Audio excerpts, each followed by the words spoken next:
collapse of the Islamic Republic and its regional implications. The Islamic Republic has collapsed.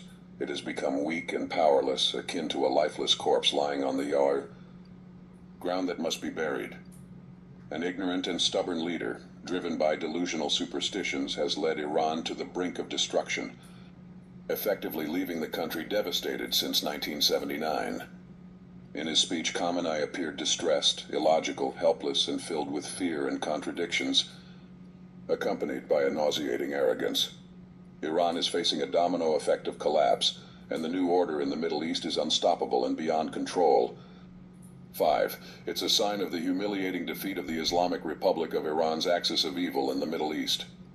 Khamenei still believes in repression, murder, and terrorism, and is upset that Israel and the U.S. didn't allow him to set the entire Middle East on fire. Of course, 3 Arab countries and organizations around Persian Gulf also share responsibility for Khamenei's crimes. The imaginary resistance axis, or the axis of evil, along with the Islamic Republic's transnational terrorism network, has been destroyed and is bankrupt. All the money given to Khamenei by the Democrats and Biden was entirely spent on terrorism and fueling regional conflicts. 8.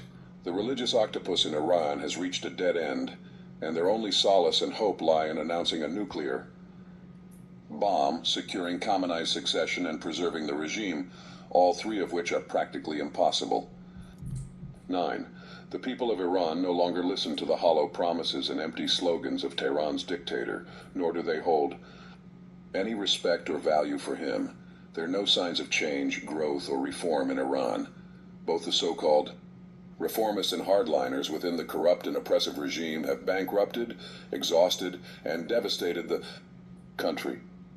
The Iranians are delighted by Khamenei's defeat and the failure of his regime in the Middle East. The balloon of pride and delusion of the self-imposed leader of all Muslims and Iran's dictator has burst, and society is ready for the collapse of Shiite dictatorship in Iran. Without regime change in Iran, the Middle East will never achieve peace, stability, or tranquility.